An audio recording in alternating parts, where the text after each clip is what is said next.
My name is Nia Larkin. I used to be a nurse, someone who spent years of my life helping others, patching up wounds, calming fears. But on the night of October 10th, 2022, I experienced something that no medical training, no amount of knowledge could have prepared me for. I died. I know what you're thinking. You've probably heard stories like this before, people who say they've seen the light or met a loved one who's passed. But this was different. What I saw, what I felt, and what I was told changed everything. And I'm here to tell you that this journey started in the most unexpected way. That night, like most of the nights I'd worked, I was exhausted. I barely had the energy to even say a quick prayer before clocking in.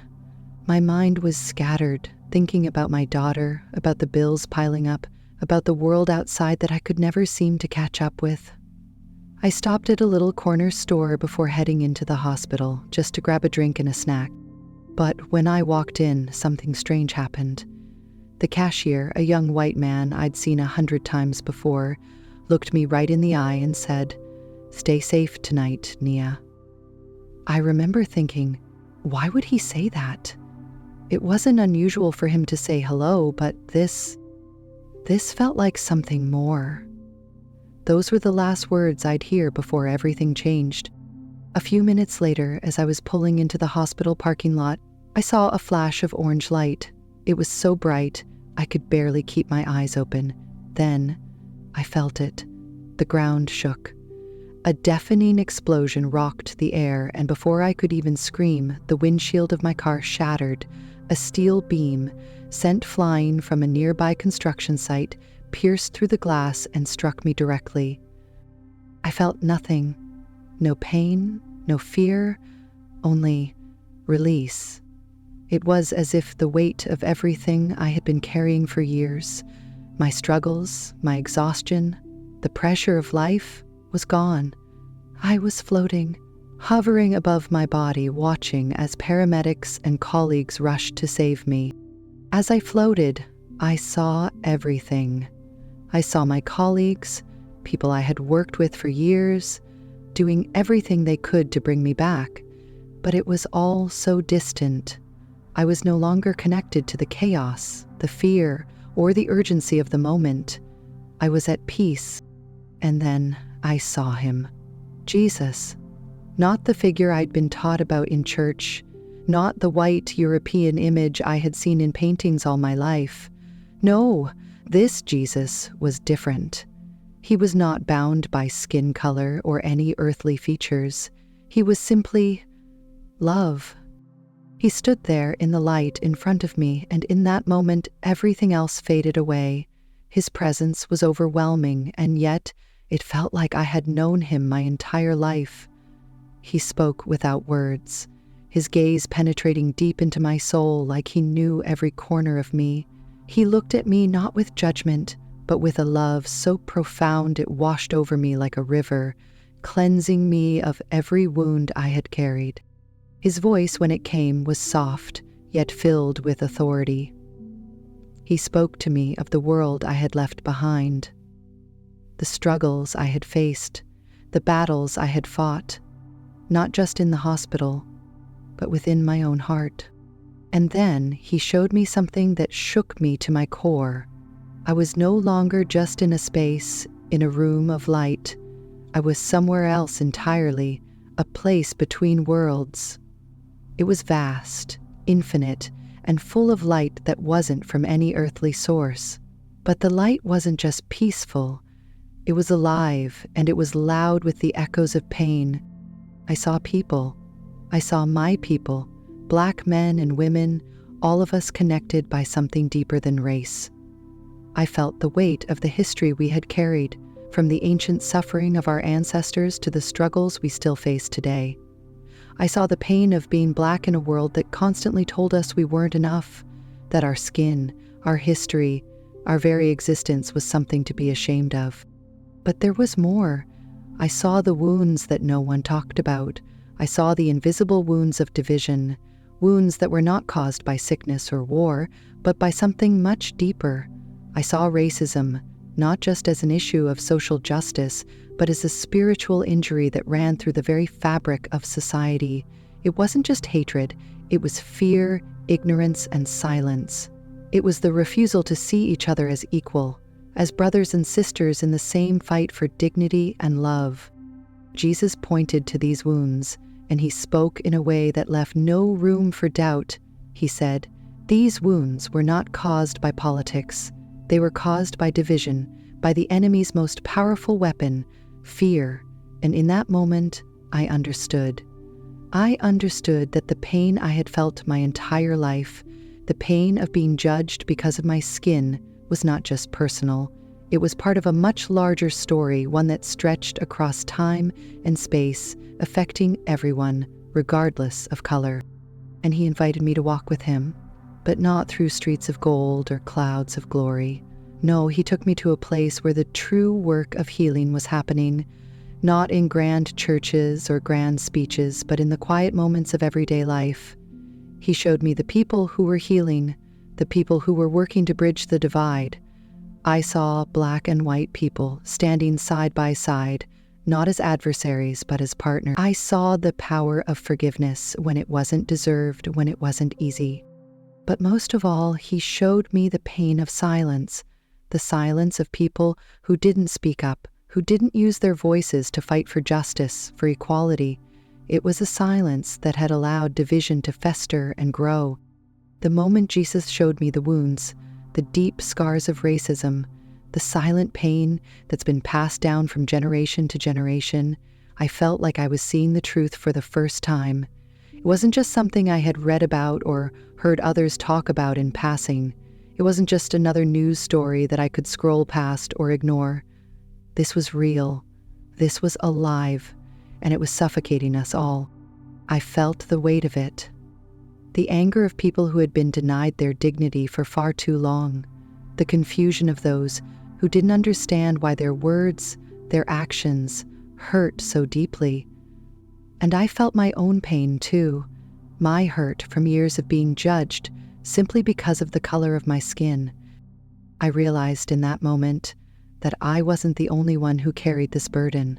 We all do. Black, white, every race. Each of us is bound to this invisible chain of division. And Jesus, he wasn't just showing me the hurt of my people. He was showing me everyone's hurt. He showed me the fear of white people who, deep down, didn't know how to help but felt paralyzed by their guilt. He showed me the shame of those who stayed silent, too afraid to speak out because they didn't want to make things worse.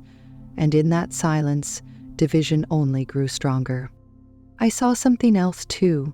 Jesus showed me the power of love. Not the kind of love that's easy to preach, not the love we talk about in Sunday school or hear quoted in sermons. No, this was the kind of love that hurts. The kind of love that asks you to look at your enemy and see their pain. The kind of love that makes you put down your pride and say, "I see you, I hear you, I'm sorry." He showed me that love isn't just a word, it's an action. It's the act of listening when you don't want to hear. It's the act of speaking when you're scared to say the wrong thing. It's the act of forgiving, even when the hurt feels too deep to let go of. And that's when I understood the true meaning of reconciliation. It wasn't about fixing everything all at once. It wasn't about making everyone see eye to eye or agreeing on every issue. Reconciliation was about healing. It was about coming together, not to fight, but to listen, to truly hear each other's stories and understand the pain that we've all been carrying. It's about acknowledging the wounds that we've inflicted on each other and taking responsibility for the part we've played in keeping them open. But reconciliation wasn't just about Black people and white people. It was bigger than that. It was about every person, every community that has been torn apart by division. It was about us, human beings, learning how to love each other in a way that heals, not harms. Jesus looked at me with such tenderness, and his words struck me deeply. This is not just about healing your own heart, Nia. This is about healing the world. You have seen the pain. You have felt it in your own soul. But now, you are being called to do more than just feel. You are being called to act. You are a part of the healing process. And just like that, he was gone. The light faded, the warmth left, and I was back. I was back in my body, back in the chaos, back to the world I had left behind. But I wasn't the same. I couldn't be. As I lay there, back in my hospital bed, reality hit me like a wave. The voices, the beeping machines, the lights, it all felt so foreign, like I was seeing it for the first time. But deep down, I knew something had changed. Something in me had broken free. I couldn't look at the world the same way. I couldn't look at people the same way. I couldn't ignore the injustice anymore. I couldn't pretend that racism was just a thing that other people dealt with, a problem too big for me to fix. I couldn't turn away when I saw people suffering because of the color of their skin, or when I saw silence in the face of hatred. I began to understand what Jesus meant when he told me that racism was not just a social issue, it was a spiritual wound. It wasn't just about laws or policies, it was about the brokenness of the human soul. It was about the darkness that had been allowed to fester and grow unchecked for so long. And he showed me something else that shook me to my core. He showed me the walls we build around each other, the walls that divide us, that keep us from seeing each other as human. Those walls aren't just physical, they are spiritual, emotional, mental. We put them up, brick by brick, until we can no longer see the person on the other side. I saw the faces of the people I had once judged. I saw the pain in their eyes, the confusion, the shame. I saw the fear in their hearts, the fear of doing or saying the wrong thing, the fear of being misunderstood, of being called racist when all they wanted was to help. And I realized that I had judged them too. I had written them off as part of the problem without ever trying to understand their fears, their struggles, their heart. Jesus showed me that healing starts with humility. It starts with acknowledging the pain, not just your own, but the pain of others. It starts with listening, not just hearing, but really listening. It starts with understanding that we all have a part to play in this. We are all responsible for the world we live in, and we all have the power to make it better. And that's when I realized the true meaning of forgiveness. Forgiveness isn't about excusing someone's actions. It's about freeing yourself from the burden of anger and resentment. It's about breaking the chain of hatred and division that has been passed down for generations. When I came back to life, when I opened my eyes and felt the pain rushing back into my body, I wasn't the same. I couldn't pretend anymore. I couldn't go through the motions, doing my job, living my life, without understanding what I had seen. I couldn't unsee the truth that had been shown to me. I couldn't ignore the people around me who were still suffering, still crying out for justice. I couldn't keep quiet anymore. I couldn't pretend that everything was okay when I knew it wasn't. Now, I know that the healing process isn't easy. It's not something that happens overnight. It's a long, difficult journey, but it's a journey worth taking, a journey where we listen, where we forgive, where we love, even when it's hard, a journey where we build bridges, not walls, a journey where we break the chains of division and move toward a future where we are all free. And so, I'm here sharing my story with you not because I want sympathy or applause. I'm here because I want to remind you that racism is not just a political issue. It's not just a part of history. It is a spiritual wound. And love, true, unconditional love, is the only thing that can heal it. If you're listening to this, if you're watching this, I want to leave you with one thing. The enemy's plan is to divide us, but Jesus' plan is to unite us, and that plan starts with love. I'm not going to pretend that I have all the answers. I don't. I'm still learning, I'm still healing, but I can tell you this, it starts with us. It starts with you and me.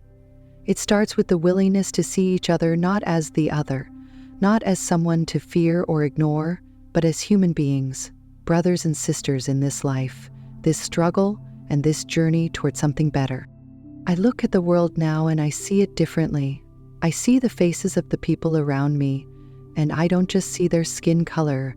I see their pain, their joy, their hopes, and their fears. I see them as human, just like me.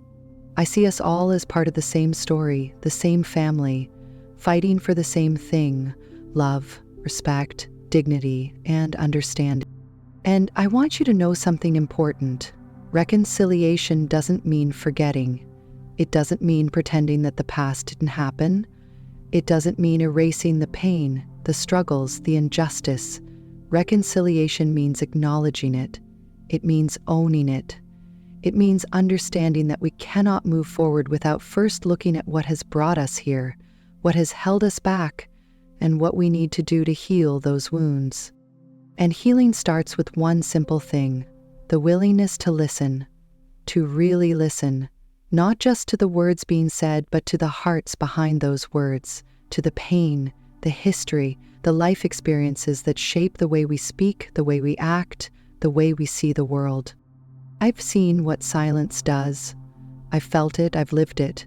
The silence of people who think they don't have a voice, the silence of those who are afraid to speak up, the silence of those who don't know what to say but know something needs to change. And let me tell you this: silence is not neutral. Silence is the enemy of progress. It's the thing that keeps us divided, keeps us from healing, keeps us from truly seeing each other. But when we speak with love, with truth, with the courage to face our fears and our shame, that's when healing begins. That's when the walls start to come down. That's when the chains that have bound us start to break. So, what do we do now? How do we start this journey of healing, of reconciliation, of breaking the chains that have held us back for so long? It starts with one simple step: love. Love that isn't just a feeling, but an action. Love that requires courage. Love that requires vulnerability. Love that requires us to step outside of our comfort zones and into the unknown. We start by listening. We start by hearing the stories of those who have been hurt, those who have been silenced, those who have been forgotten. We start by acknowledging the pain, the history, and the wounds that have been passed down through generations. It starts with you. It starts with me. It starts with each of us choosing love over fear, understanding over ignorance, unity over division. We may not have all the answers, but together we can build a future where the chains of hatred no longer bind us. Together we can create a world where love is the driving force, where we no longer see each other as enemies, but as partners in this shared journey of healing. I'm not asking for perfection. I'm asking for courage. I'm asking for action. Because if we truly want to break the chain, we have to start by picking up the pieces and working together to heal the wounds.